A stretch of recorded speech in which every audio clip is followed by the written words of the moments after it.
Pastor Mark Biltz here from Shaddai Ministries. Thank you again so much for watching, and make sure to subscribe and share. Also, please like this video, and we would love to hear your comments. Thanks again for watching. Bye-bye. We come to Acts 17, 19 through 21. They took him and brought him unto the Areopagus. Okay, these guys were trying to figure out Paul, and they said, may we know what this new doctrine is where you're speaking of? For you bring certain strange things to our ears. We would know, therefore, what these things mean. For all the Athenians and strangers which were there spent their time in nothing else but either to tell or to hear some new thing. Okay, they basically called him a seed picker. What is this babbler, this seed picker doing? And the concept was crows like to come down, pick up seeds. And so he's just a guy who's wasting his time. He just wants to come and pick up the seeds, the thoughts of what everyone else has. He doesn't have any roots or grounding in himself. And so what happens? In Acts 17, 22, here is Paul. He's on Mars Hill at the Areopagus. And he says, you men of Athens, I perceive that in all things you are too superstitious. Okay, let's think for a minute now. Let's go to Yeshua's time.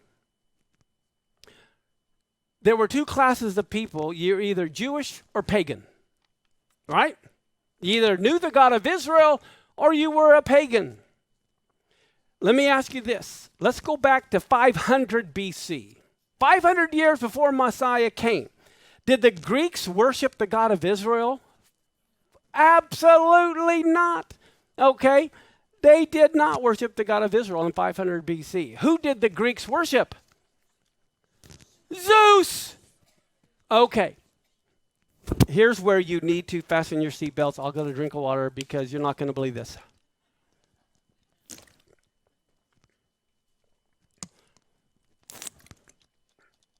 All right. How many of you have sung this in your church services? For in him we live and move and have our being. Did you know that referred to Zeus? That does not refer to God. Paul is trying to reach the Greek philosophers through Greek, which is why the next line says, as some of your own poets have said. What? Greek poets wrote about Zeus. And then it says, for we are also his offspring. That's referring to Zeus. Let me tell you, I know, who's shocked? Okay. Saul, Rabbi Shaul, was quoting Greek poets, Greek philosophers. Paul from Tarsus had studied Greek philosophy, and he was quoting Athenians, who lived in the 6th century BC, like in the 700s. He was a Greek seer, a philosopher, a poet, and we still have his writings. And listen to this. It is said that Epimenides awoke with the gift of prophecy after falling asleep for 57 years in a cave that was sacred to Zeus.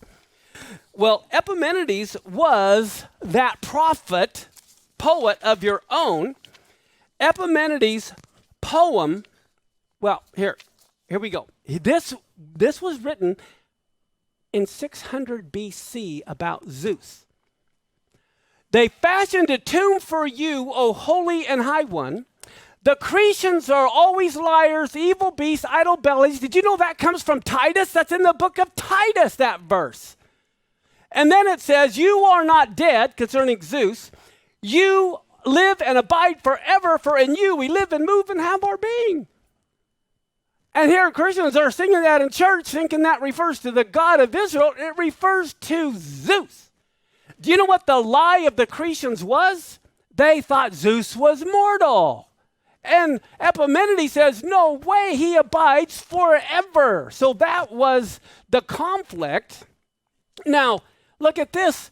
In Titus 1:12, one of themselves, even a prophet of their own, said the Cretians are always liars, evil beasts, slow belly. Again, he's quoting Greek philosophers But we don't read it in the context and realize he's even says, I'm quoting a prophet of their own.